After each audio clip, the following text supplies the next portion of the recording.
Good morning from the Oklahoma Insurance Department. My name is Wyatt Stanford, and I work in the Communications Division here at OID.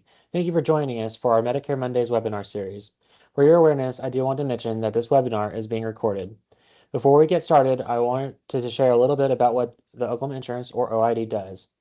OID is a state agency, and we are responsible for regulating the insurance market and enforcing insurance-related laws of the state. We have an entire team devoted to protecting consumers by providing them with accurate information and timely assistance. We can also deal with your insurance company if you cannot reach an agreement regarding a claim. If you would like to reach out to us for help or have any questions, you can call us toll free at 1-800-522-0071. You can also visit our website at oid.ok.gov. For today's webinar, you will be able to see and hear us. However, we cannot see or hear you. If you have a question, please type it in the chat. At the bottom of your screen, you will see several options, one of those being chat, and if you click on that, you can type your question out there. We will save time to answer the questions at the end of the webinar. Now I'd like to introduce our speaker, Ray Walker. Ray is the Divisional Director for the Medicare Assistance Program at the Oklahoma Insurance Department. Mr. Walker has over 20 years of experience working in and around the healthcare industry, primarily in insurance, and has had the privilege of speaking to groups across the state and around the country. Ray, now over to you. Good morning, everybody. Thanks, Wyatt. And I appreciate Wyatt pinch hitting this morning. Rachel was out sick this morning, so Wyatt had to jump in at the last minute and help us out. We appreciate that. We are going to get started immediately on our subject matter this morning because I've got quite a few slides that I need to share with you. And Wyatt, can you confirm, are we still seeing my slides? Yes, we are.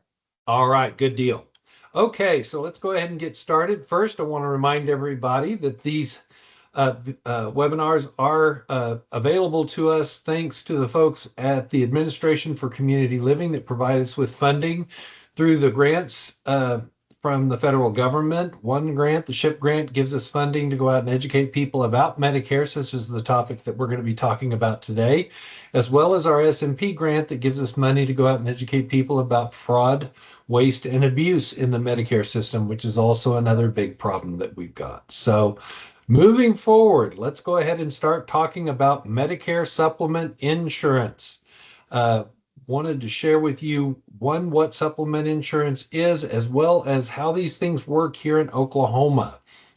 Medicare supplement insurance is a little bit different than most parts of Medicare. Medicare, when we talk about it, most of the time we keep emphasizing the fact that Medicare is regulated at the federal level. Medicare, as you know, started in 1965 by the federal government. We all pay into it. You enroll through Social Security, so it's very much federally focused. Medicare supplement policies, however, are for the most part regulated at the state level. Now, there are a lot of rules and stuff that are set in place that we all have to follow, all the states have to follow by the federal government, but most of the regulating and stuff is done at the state. So these are a little bit different. So from state to state, things can be significantly different depending on the state that you live in. So I'm glad that we're getting a chance to talk about this today. Okay, so before we get into what a Medicare supplement does, let's talk about what they cover. So we got to get into a little bit of the nuts and bolts of Medicare just very, very quickly to talk about this. So what does Medicare cover, and more importantly, what does it not cover? So we've got our Medicare Part A costs for 2026. We know that Part A does have a premium that most of us don't have to pay. Most of us get it premium free. However, if you didn't work enough, there can be a premium that's associated with it. And there is a Part A deductible for inpatient services. So if you have to go into the hospital, the first thing that has to get paid is the deductible. This year, it's $1,736. Then after a person has been in the hospital for 60 days during a benefit period, they start paying a per day copayment of $419.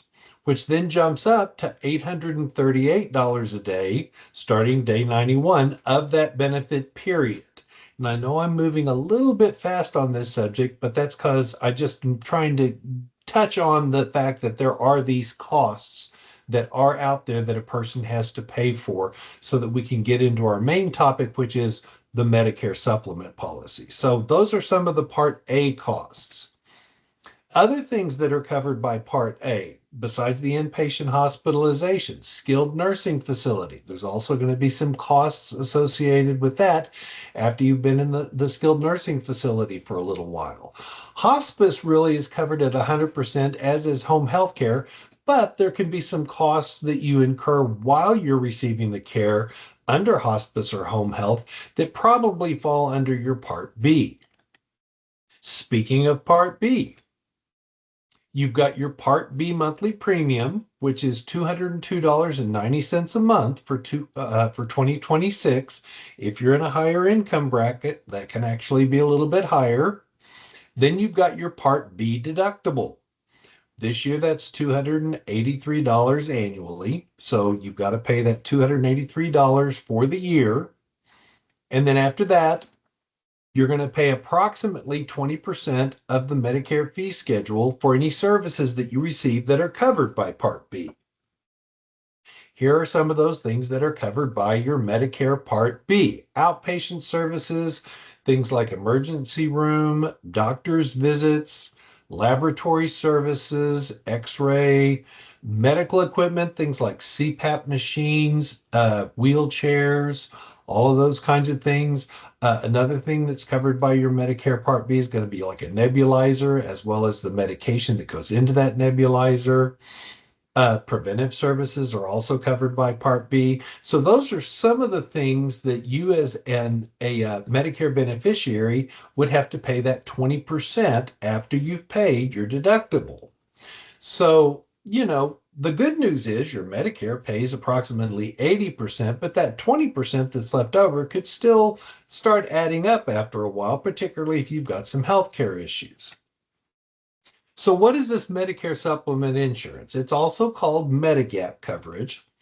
And what happens is first your Medicare coverage is going to kick in and it's going to pay what it's going to pay. And then your Medigap coverage is going to pay after that.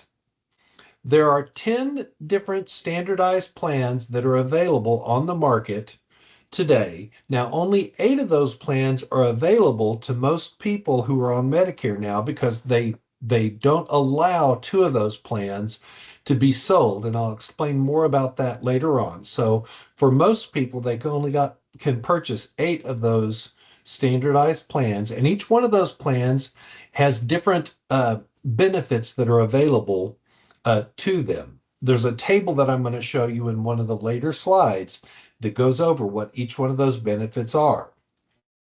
And so when you look at these standardized plans, you can look at what benefits are going to be offered by that plan and decide which of the benefits that you want to make sure that are covered under the plan that you're interested in. And it doesn't matter which of those standardized plans you purchase from which company. In other words, you could be looking at a plan, we're going to say a plan B from Humana or from I'm trying to think of another one because I don't want to use the same names as a Medicare Advantage plan. A lot of them, people get their Medicare Advantage plans and their Medicare Supplement plans confused because they're sold by the same companies, a lot of them. But you also have Medicare Supplement plans that are sold by companies that don't sell Medicare Advantage plans. Physicians Mutual is an example of one of those. And So, keep in mind that there's a lot of the companies out there that sell Medicare supplements that don't sell in Medicare Advantage plans. Now, the only thing that's going to be different about those, if you're looking at a plan B or a plan F or a plan G, is going to be the price for that plan. So you want to take a look at some other factors, and we're going to get into that a little bit later about what are the things that you really want to look at that can differentiate whether or not you want to pay more for that particular Medicare supplement policy. There are some things that you do want to consider when you're purchasing a Medicare supplement policy, but other things, are you really just paying for the name, the brand, that sort of thing? Another important thing to remember about a Medigap policy or a Medicare supplement policy is with a Medicare Advantage plan, the HMOs and the PPOs and things like those, they've got a certain contracted area. Most of the time, those plans expect you to stay within their contracted network. It may be around the immediate vicinity of where you live, or some of them have expanded that, and it can be any contracted network, any contracted provider that they've got. But they still want you to stay with their contracted providers. With a Medicare supplement plan, you can use that Medicare supplement plan anywhere that Medicare is accepted. So it doesn't matter where you are in the United States. If that provider accepts Medicare, they will accept your Medicare supplement plan. So it gives you some flexibility there. Now, another thing to remember, though, is Medicare supplement plans don't provide prescription drug coverage. So now that I'm talking about the over-the-counter prescription drug coverage. So whereas a Medicare Advantage plan oftentimes will cover that Part D prescription drug coverage that we have to get, the Medicare supplement plans do not cover that Part D prescription drug coverage. So if you do go the route of purchasing a Medicare supplement policy, you would want to purchase a standalone Part D prescription drug plan. So when's the right time to purchase a Medigap policy? One, you do have to have Medicare Part A and Part B. You got to have both parts if you're going to get a Medigap policy. Now, the best time to purchase a Medicare supplement policy is immediately following when you start your Medicare Part B. There is a 6-month period during which you can purchase any Medicare supplement policy that's available in your area, and they cannot deny you that policy. They can't charge you more, nor can they deny you because of any current or pre-existing health condition. So it's called the Medicare Supplement Open Enrollment Period, but sometimes we get very confused about the terminology because we have so many open enrollment periods, et cetera, et cetera. There's an open enrollment period for Medicare Advantage. There's an open enrollment period when you join Medicare. So just keep in mind that the best time to purchase a Medicare supplement policy is the 6 months right after you start your Medicare Part B. Now that's kind of nice because, a lot of people are still working way past the age of 65. And if you're still working, you don't have to start your Medicare yet. You can just continue. If you've got employer group coverage that's creditable, you can just keep your employer coverage and delay starting your Medicare Part B. And that preserves that open enrollment period for your Medicare supplement policy. So you can hang on to that 6-month period until you're ready to retire.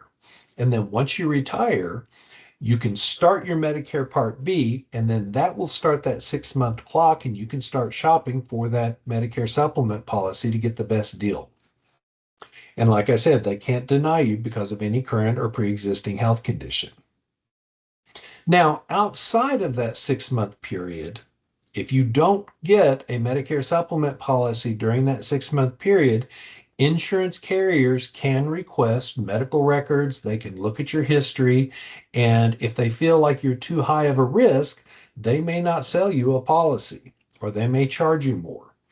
So it's a really good idea for you to think very hard about what route you want to take. Do you want to go the route of getting a Medicare Advantage plan, or are you going to go the route of using a Medicare supplement policy for your coverage? Now, outside of that 6-month open enrollment period, there are some other opportunities when a person can purchase a Medicare supplement policy, and we refer to those as guarantee issue periods. You can find information about these guarantee issue periods in our Medicare supplement buying guide. You can see a little picture of it here on our slide. These are time periods that occur because of certain occurrences that we're going to go over in the next slide. And if you want to see a copy of this, it's available online on our website, oid.ok.gov, or you can give us a call and we'd be happy to mail you a copy. So let's talk about some of those guarantee issue opportunities. The first one that we're going to talk about here, one is if you are enrolled in an employee welfare benefit plan and that plan terminates or ceases providing supplemental benefits. Now, what this looks like is, let's say that you are still working and you've got employer group coverage and you decide to retire. But let's say that you already started your Medicare Part A and Part B. You didn't delay it. Now, you won't, because you started your Part B, you won't have that 6 month period because you started your Part B already. However, you would have this 60-day period with an opportunity to look at plans A, B, D, G, K, and L. All right. The other opportunity that this would look like would be, let's say that you worked for a company that offered a retiree option. You had retirement coverage through your employer that offered a retirement plan that worked with your Medicare Part A and Part B, and for some reason your employer your previous employer stopped offering your retiree coverage. If that were to occur, you would also have this guarantee issue period available to you to pick up this coverage. Now, there is another variation to this. Let's say that your employer was offering um, a traditional retirement plan that worked with your Medicare Part A and Part B. That was kind of like a Medicare supplement plan. Let's say that first your Medicare Part A and B paid, and then your retirement plan picked up the rest of your medical claims. Let's say that your employer was switching from that kind of a retirement plan to a Medicare Advantage retirement plan.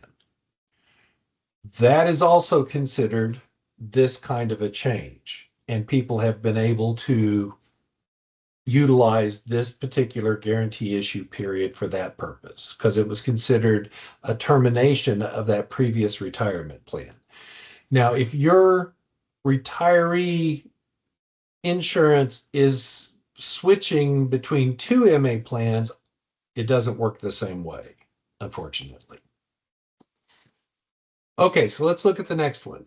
Let's say that the individual is enrolled in a Medicare Advantage plan or a Medicare Select policy, and that company ceases to offer services in your area. Let's say that you were enrolled in a Medicare Advantage plan and you get a letter in the mail that says, we're not going to offer services in your area anymore. Or by the same token, let's say that you were living in Kansas and you moved to Oklahoma. That creates a guarantee issue period it's a 60-day period during which you could look at possibly purchasing a plan A, B, D, G, K, or L. And you have those same guarantee issue rights during which they cannot look at your previous health. They can't deny you or charge you more for one of those plans. The next one, let's say that your Medigap policy, the carrier that your Medigap policy was with, has to terminate due to insolvency or bankruptcy. That creates a guarantee issue period. Um, Also, if the individual is enrolled in a Medigap policy that terminates the plan, um, let's say that you are currently with a Medigap policy and they decide that they don't want to be on that Medigap policy anymore uh, because they want to try a Medicare Advantage plan. And so they enroll in a Medicare Advantage plan, but within the first 12 months, they think, no, I don't want this. I want to go back to my Medicare supplement policy. They can do that. They only get to do it one time, though. Um, they can go back to their original Medicare supplement policy and they're good to go. Now, there's another one. It's specifically for those people who are just getting started on Medicare. When they turn 65 and they get enrolled in Medicare and they enroll in a Medicare Advantage plan. And if in the first 12 months they decide that they don't like the Medicare Advantage plan, they can disenroll from the Medicare Advantage plan and they have 63 days to enroll in a Medicare supplement policy if they decide that. But that has to be because they enrolled in a Medicare Advantage plan as soon as they got enrolled in Medicare. It can't be that they enrolled in Medicare and then 6 months later they decided they'd try a Medicare Advantage plan. It's very specific. Okay, so I talked earlier about how there are 10 specific Medicare supplement plans that are available to be sold, but that only 8 plans are available to most people. This is the chart that actually shows you what those benefits are that are available under those plans. So you'll notice here on this chart, I want to draw your attention to plans C and F. Plan C and F, you'll notice, have a checkbox for the Part B deductible. Those plans cannot be sold to anybody who turned 65 on or after January 1st of 2020. So those are the two that most people nowadays aren't able to purchase. But the other plans are available. So when a person is interested in shopping for these plans, they look at this chart, they kind of identify what are the benefits that they are the most interested in making sure are covered, and they kind of go from there when they're making their decision. As you can see from the check marks, Plan F was the most comprehensive of the plans. Next to the Plan F, Plan G becomes the most comprehensive plan. You will also notice that there is an asterisk next to that Plan G. There's an option for a high deductible Plan G. What is a high deductible plan? The footnotes kind of explain some of this information to you. And by the way, I want to reiterate in that Medicare shopping guide that I pointed out to you that we can mail to you, this information's in there as well. The high deductible option, Plan G, gives you an option of getting all of those benefits covered in a high deductible option. This would be where at the beginning of the year, you start out with just your standard Medicare coverage, Plan Part A and Part B.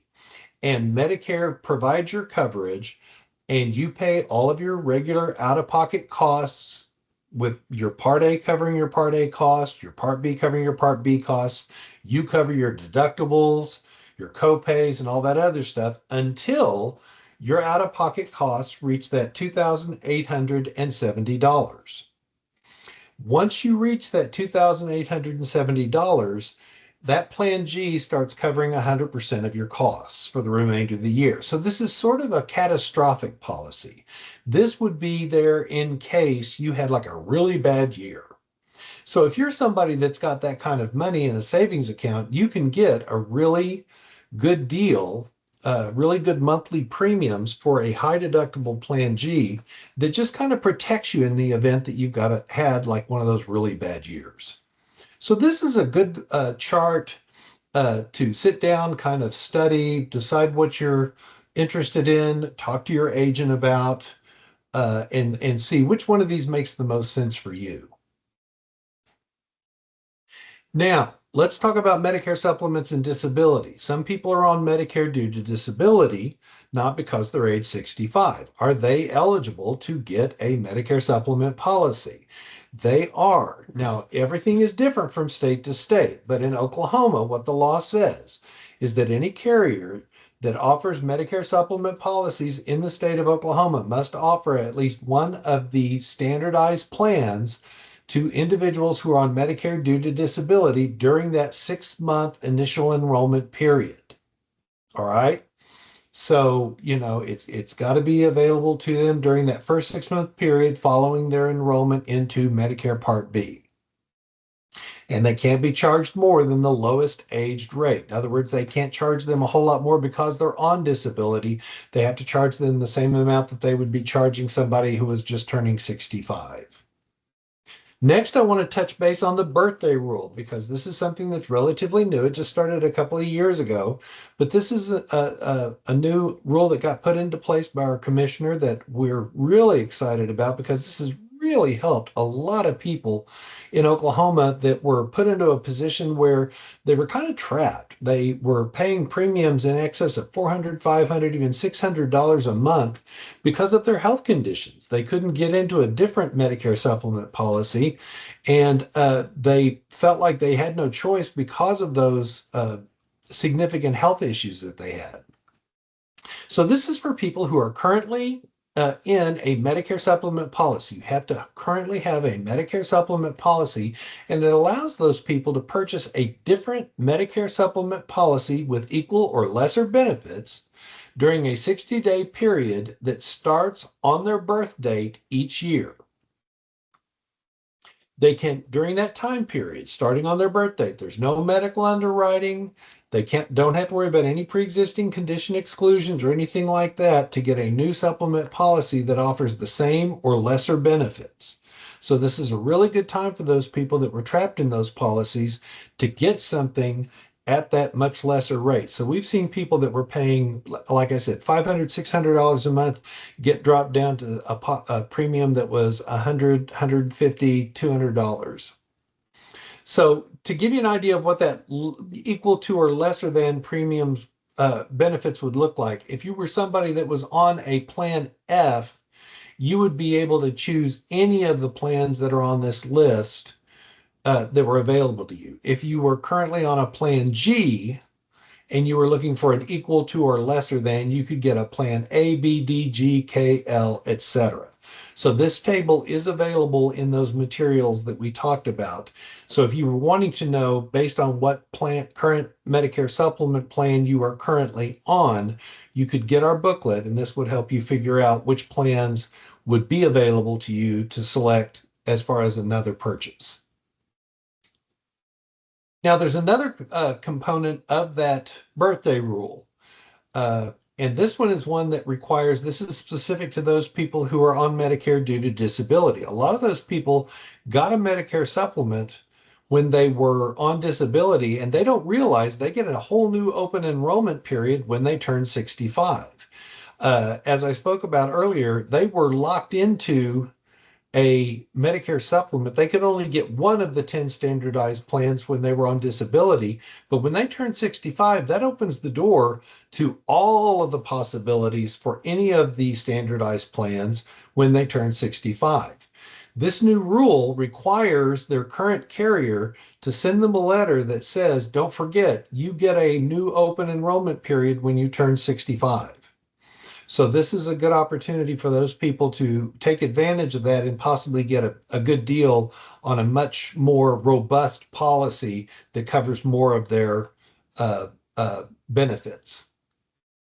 Okay, so this is a link that takes you to more information about our birthday rule. It's on the Oklahoma Insurance Department website under the Medicare Assistance Program. I encourage you to go out there, find out more about it, or call us and ask us questions. We'd be happy to answer those for you. When you're talking about a Medicare supplement policy, and I know we're running out of time, so I'm going to have to push this really, really quickly. We want you to look at that chart, decide what benefits are important to you, contact us. We can actually run a quote for the the companies, the carriers here in Oklahoma that might offer that particular plan that you're interested in and send that to you. Review those quotes. Contact the company to identify who a local agent is that might be able to help you with that. And I always encourage people, talk to a local agent. Don't talk to some agent that's out in Florida or Illinois or something like that. It's always good to speak to somebody that's here that you can go to when you've got a problem, and then contact that agent to purchase your policy. Some things when you are talking about insurance carriers, and we talked about, don't always just go with the cheapest policy that's on the list, because there are some things that do make a difference. How many years has that carrier been in this market? Uh, Look at their rate increase history. That information is available on that list that we send you. Have they, been all over the place, or do they have a history of going up quite a bit, or has it been a long time since they've had a rate increase? That could mean that they're due for a big rate increase. Check their medical loss ratio. Is their medical loss ratio very high? That means that they probably got a lot of claims, have had a lot of medical claims that have come in recently, and they need some a cash influx. Also, look at the number of lives that are on the plan. If they've got less than 500 lives in the state of Oklahoma, or less than 5,000 lives nationally, it's very hard for anyone, the number crunchers, to actually say that that information is actuarially sound. They can't really tell you if it's going to be, something that they could say, yes, that's good, accurate information, because the numbers are just too low for them to say much about. And what was the date of their last increase? If it's been a while, that can also be a red flag. Okay, here again, this is our Medicare Supplement Buying Guide, as well as the Medicare Supplement Insurance Addendum. I would recommend, if you are interested in shopping for one of these, get on our website. Both of those are available electronically. If you'd prefer to have a paper copy, give us a call and we'd be happy to put one in the mail to you. These are other insurance resources. You can give us a call, find a local agent, someone in your area that you trust. If you don't know of anybody personally that sells Medicare supplement policies, talk to your car insurance agent, talk to your homeowner's agent, talk to somebody that you trust to find an agent. Talk to your friends. If you know somebody that purchased a Medicare supplement policy and they like their agent, that's a great resource. These are the partner agencies that we work with around the state. You've seen me, if you've been to one of our these video webinars before, you've heard me talk about this. These are agencies that we've trained with around the state that can help you with any questions that you may have. And I know we're a little bit over. I apologize. Wyatt, do we have any questions? So we have two attendees who have questions. First question is, with a plan in, are copays only for office physician visits? What about doctor visits while admitted to the hospital? What if admitted to outpatient observation? Okay, good question. It's going to be, I honestly could not tell you about for if you went into the um, observation, but I can say that anything that would be considered a doctor visit, for instance, if you went to obviously the doctor's office, or if you did like a video, now we're seeing a lot of office visits that are done via video or over the telephone. Those would also be subject to the copay. But as far as observation, I feel like that would probably be encompassed in the Part B charges, but I don't know how that gets coded. So I honestly could not tell you. It might fall under a specialist office visit. But unfortunately, I'm not a coding person, so I don't really know. Sorry. Hopefully, it doesn't happen that often. And what's the next question? So next question. I've had a Medigap plan for 3 years. For the past 2 years, the supplier has raised my premium by an uncomfortable amount. In August, my birthday month, Will this happen year over year? Should I look for a new provider? Okay, so what what you're saying, if I understand correctly, because it sounds like what you have purchased is an attained age policy. There are three different ways that policies can be rated. There's issue age, attained age, and community rated.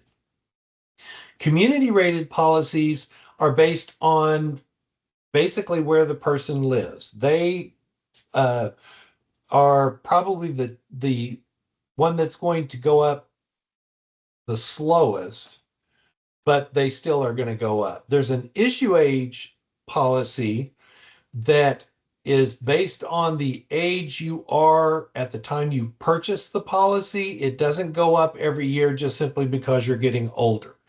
It sounds like what you have purchased is an attained age policy, and those policies actually have a built-in increase and they will go up each year as you get older. So you could potentially have two increases each year, and one of those is based on your age.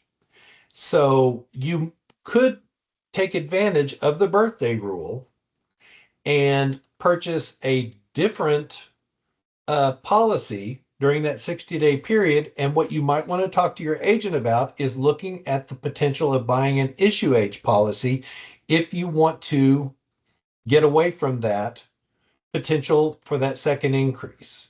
But that's one of the things is in there. So talk what you want to do is talk to your agent about the difference between attained age and issue age.